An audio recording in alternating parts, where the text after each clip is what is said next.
Shalom à tous, bienvenue une fois de plus sur notre troisième partie sur cette méditation sur la, la fête de l'Éternel qui est le samedi, l'importance de respecter le sabbat, l'importance de respecter le samedi comme le jour de repos de l'Éternel, le jour du repos éternel de l'Éternel. Merci d'avoir écouté la première partie, la deuxième partie et cette dernière partie. Nous allons regarder, comme nous avons vu, c'est Constantin qui, le 7 mars 321, définit un édit. Cet édit-là, c'est une loi définie par l'empereur pour définir comment le peuple doit faire dorénavant. Et avant d'arriver à cet édit-là, on peut se rendre compte que même avant que Constantin ne promulgue, avant que Constantin ne fixe la loi qui va être imposée aux païens, que dorénavant, c'est dimanche qu'on doit utiliser pour adorer Dieu, il y avait déjà dans l'Église le changement fait par les gens de Constantin. Les gens de Constantin, c'est qui? C'est les évêques, tous ces gens-là que le système catholique a mis sur pied pour pouvoir manipuler l'Église en les appelant les évêques, les prêtres, les paradis, toutes ces choses qui n'existent pas dans la Bible. Là. Et l'évêque existe, mais ce n'est pas l'évêque de Jacques qu'on voit aujourd'hui comme ça. L'évêque veut dire ancien, et il n'y a pas un seul évêque, c'est plusieurs anciens. Et quel que soit lambda, on peut voir que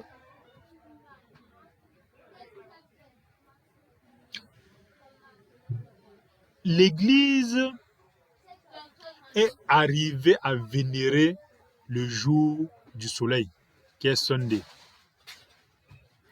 Parce que justement, l'Église a voulu s'adapter au culte des païens.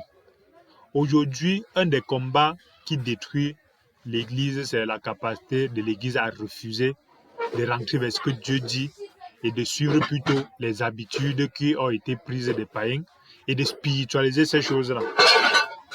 C'est une loi qui a été imposée qui disait que dimanche, c'est le nouveau jour où on doit adorer Dieu. Ce n'est pas ce que Dieu a dit. Dieu a dit que c'est samedi.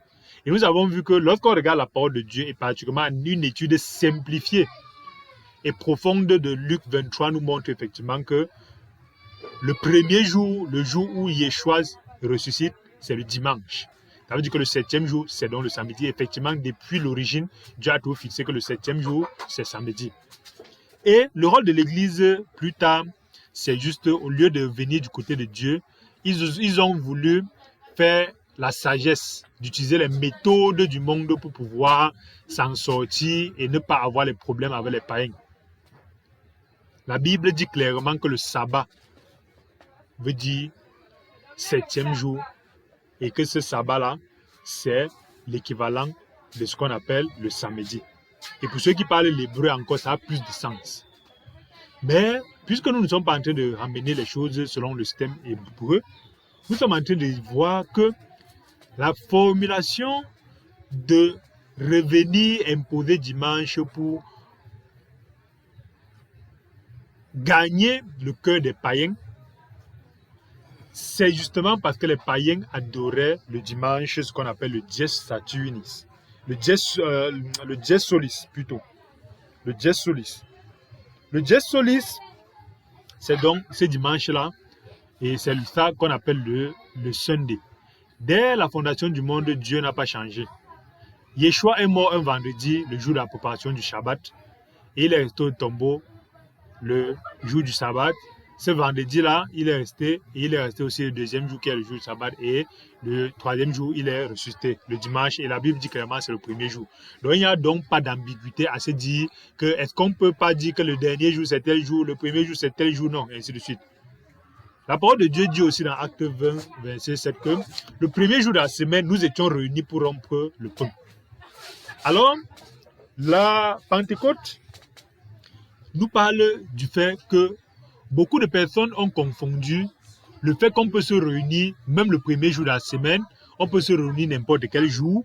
Donc, ça veut dire si on disait que le deuxième jour de la semaine, on s'est réunis, ça veut dire que les gens devaient donc imposer que c'est plutôt le lundi qui doit être le jour de l'adoration du Seigneur.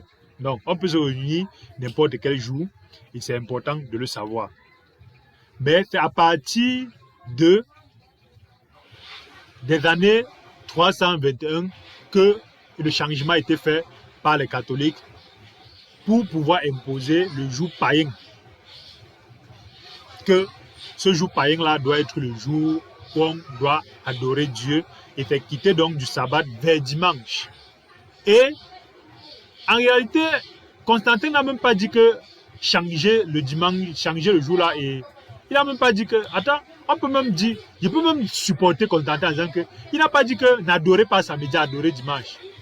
Il a plutôt dit que tout le monde doit se reposer plutôt le dimanche. C'était même pour encourager les païens, pourquoi?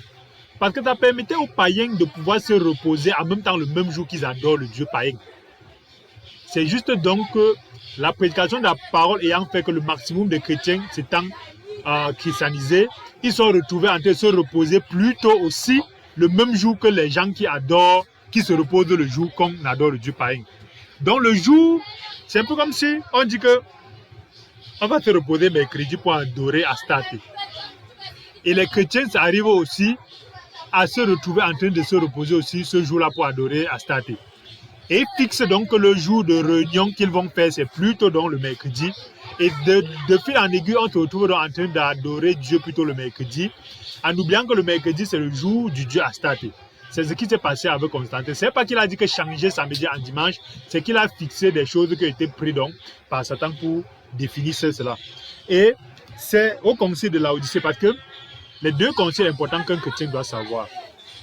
Un chrétien n'a pas besoin de tout connaître beaucoup de choses, mais un chrétien ne doit pas jouer avec les fondations qui sont les bases du christianisme qui sont utilisées par Satan qu'il ne connaît pas. C'est joli, hein? Par Satan pour détruire. Un chrétien n'a pas besoin de trop connaître des choses, mais un chrétien doit connaître le concile de Nicée. Le concile de Nicée, si je ne me trompe pas, c'est en 325, après Jésus, Yeshua, Machin. Et le concile de Nicée vient régler plusieurs problèmes. Il y avait trop de problèmes qui s'accumulaient, comme Constantin a ces histoires qu'ils ont fait là. Et le concile de Nicée aussi, c'était un concile qui a permis d'imposer les choses décidées par Constantin et ses gens. Mais un des problèmes du concile de Nicée, c'est qu'il y avait la fracturation d'un camp qu'on appelle le camp des Arius. C'était des gens qui disaient qu'en plus de Yeshua, que Jésus n'est pas Dieu et que Jésus n'est que quelqu'un de particulier, de spécial. Il traitait un peu Jésus comme les musulmans. Jésus, c'est un grand prophète. Il s'appelle Jésus. Les musulmans appellent Jésus quoi encore là? Non.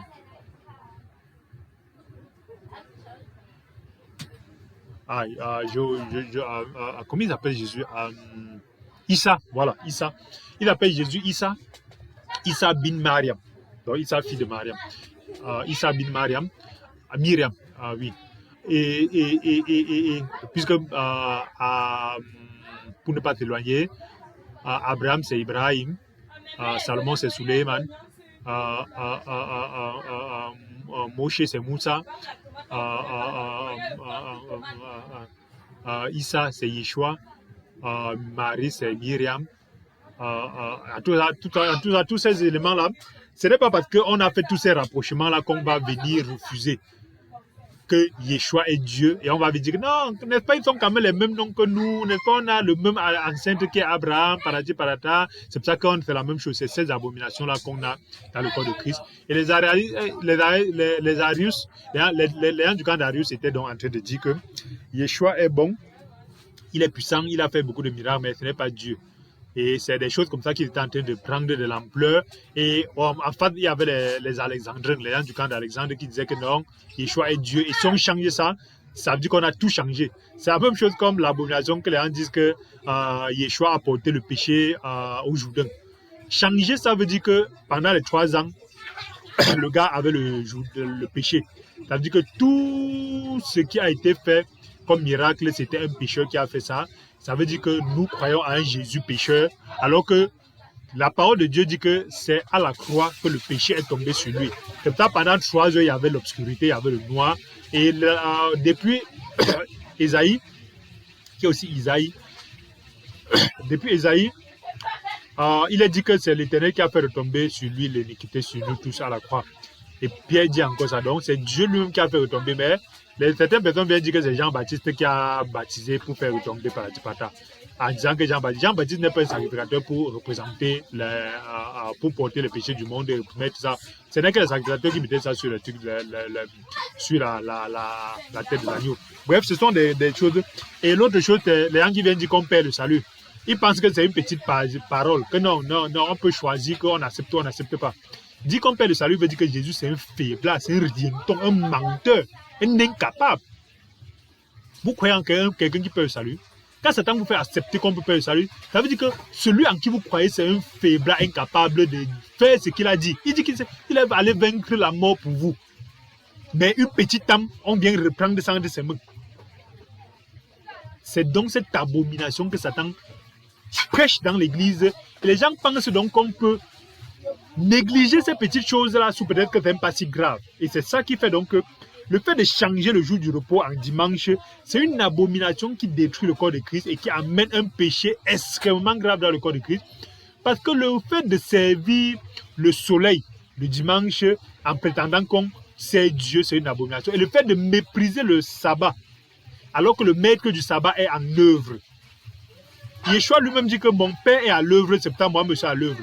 Mais on a vu dans Marc que Jésus qui était le maître du sabbat, et pendant qu'il est le samedi en train de servir, en train de maîtriser, en train d'enseigner au sabbat, les gens sont au champ parce qu'ils vont aller le lendemain servir le Dieu soleil pour venir sortir leur longue bouche pour dire qu'on ne pêche pas, on ne fait qu'on fait, mais on peut, même si on ne fait pas, c'est pas si grave que ça. Donc, le premier concile qu'il faut maîtriser, c'est le concile de Nicée, qui avait ces problèmes-là à régler en 326, non, 26, 25, oui. Et le deuxième concile, c'est le concile de Laodicée, qui vient 40 ans plus tard, je pense en l'an 364. Et ça avait aussi d'autres problèmes à régler. Je ne vais pas entrer tout ça. C'est les problèmes. Vous savez, quand on change le directeur de l'église, ce n'est plus le Saint-Esprit, c'est les hommes. C'est pour ça qu'il y a tellement de problèmes qui nécessitent que chaque jour on fait les réunions pour pouvoir calmer et régler. Dès que l'homme a laissé que le Saint-Esprit ne soit plus le directeur, le dirigeant de l'église, on a commencé à les conciles qu'aujourd'hui ça ne finit pas. Donc, lorsqu'on regarde aussi, ça a été donc 40 ans plus tard, la loi que Constantin a promulguée a juste été adoptée lors du concile de Laodicée en 364 environ. 364, oui, environ. Et c'est juste établi. Et dès ce moment-là, ça a été donc acté et c'est devenu naturel que c'est le dimanche qui est le jour du Seigneur, alors que c'est une abomination qui découle de la loi que Constantin a donc imposée. Et on peut voir plus tard que Eusèbe de César, puisque beaucoup de personnes ne comprennent pas qu'il y a eu les frères qui ont servi le corps de Christ, hormis les catholiques, hormis la nomenclature aujourd'hui, qu'on a soit tu es catholique, soit tu n'es pas catholique, et on commence à faire les camps. Il y a eu les frères, beaucoup de frères, parmi les frères, pour ceux qui étudient la parole de Dieu, il y a Eusèbe de Césarée, qui est un frère aussi avec ses hauts et ses bas. Mais il écrit donc, c'est l'évêque de Césarée. Il écrit, puisque ce sont les gens qui étaient les bras droits de l'empereur. Il écrit dans un livre qu'on appelle le commentaire du psaume. Commentaire du psaume. Il écrit dans ce livre-là, le commentaire du psaume, dans un livre patraloque grec. Il écrit là, et toutes les autres choses. Ça, il écrit ça parce qu'il est mort avant le concile de Laodicée, mais ce sont des gens qui ont vécu à l'époque de Constantin. C'est eux que Constantin a utilisé. Donc, si vous voulez voir une des personnes que Constantin a utilisées pour structurer l'église selon le système catholique, dès le début, regardez la vie de Eusèbe de Césarée, parce que c'est un des évêques que Constantin a utilisé pour faire ces histoires-là. Il a vécu de 260 après Jésus-Christ à 339. 260, donc il a vécu près de 80 ans. Hein? Ok. Bon, qu'est-ce qu'il écrit dans son livre? Il dit, et toutes les autres choses qu'il fallait faire le jour du sabbat, qui est samedi, nous les avons transférées le jour du dimanche, comme en un jour plus dominical, comme en un jour plus dominical, principal et plus précieux que le sabbat juif.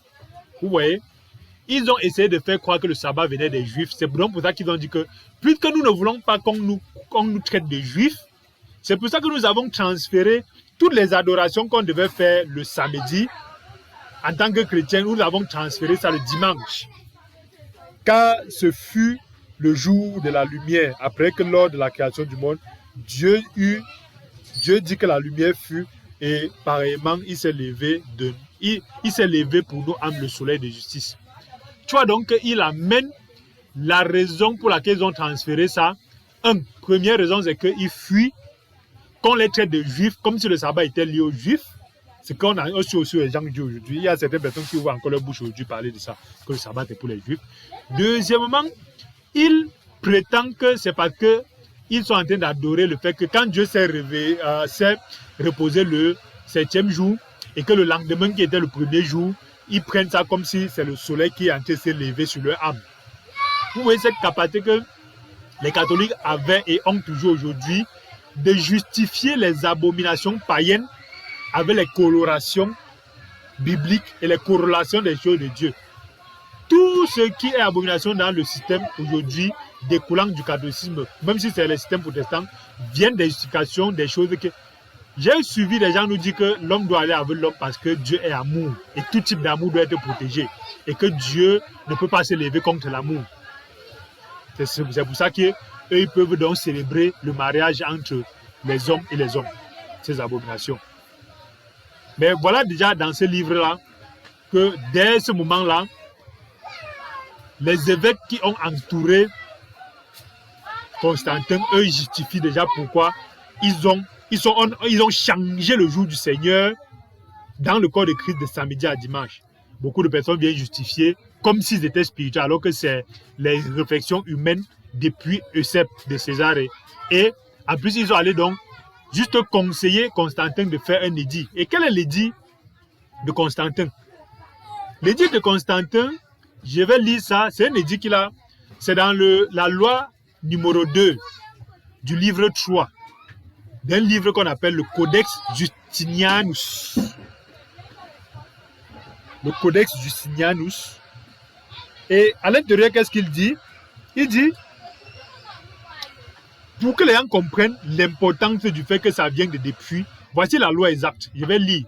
J'ai fait le latin depuis, mais je m'en fous de ça. Même si je lis mal, je lis pour que les gens comprennent que ce n'est pas une invention qu'on crée. La loi elle existe et il y a de les références de la loi qui impose que c'est dimanche dorénavant le jour du repos qu'on doit adorer Dieu, alors que ce n'est pas biblique, alors que ce n'est qu'un être humain Constantin qui impose ça, sous le conseil des Eusèbe qu'on a vu aussi tout à l'heure. Et la loi dit quoi?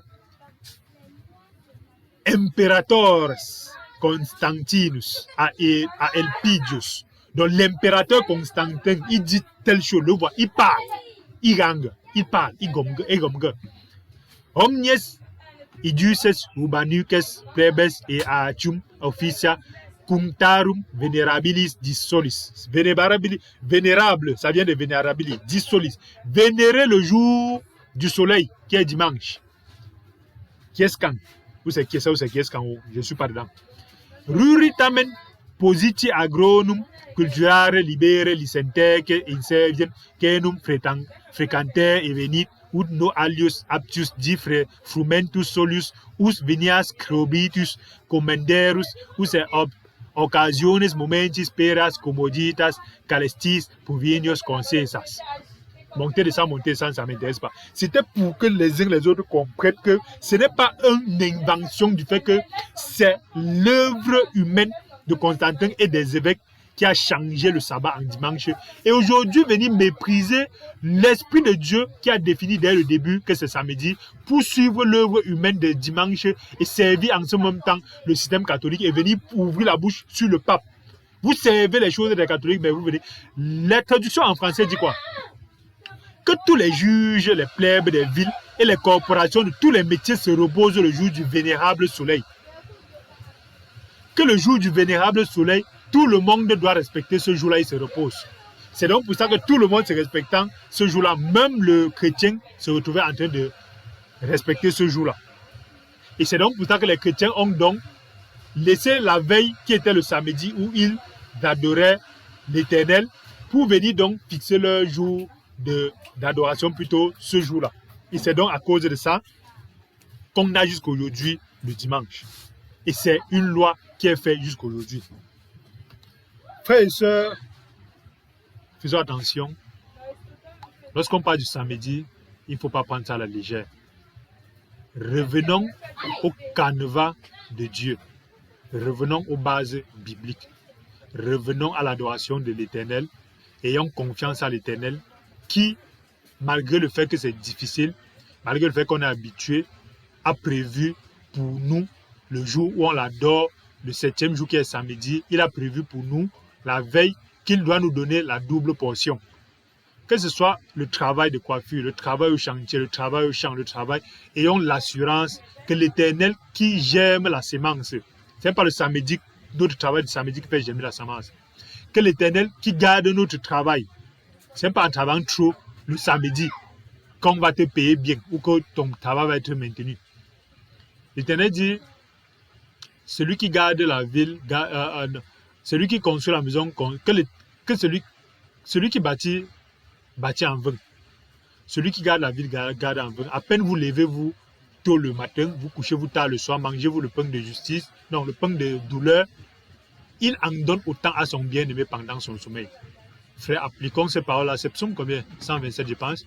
Appliquons ces paroles-là en sachant que ça fait mal, c'est difficile, ça fait peur, mais l'Éternel, pendant que nous allons respecter son jour, va ouvrir pour nous les écluses des cieux et il va nous bénir abondamment. Et comprenons que chaque fois que nous connaissons déjà que dimanche, c'est un jour païen, c'est un jour d'adoration du Dieu soleil, ce jour-là, pendant que nous allons, malgré le fait qu'on connaît, nous devons savoir que nous sommes comme ça en train de désobéir clairement à ce que Yeshua dit. Et le Saint-Esprit qui est en nous va toujours nous donner la force et nous montrer.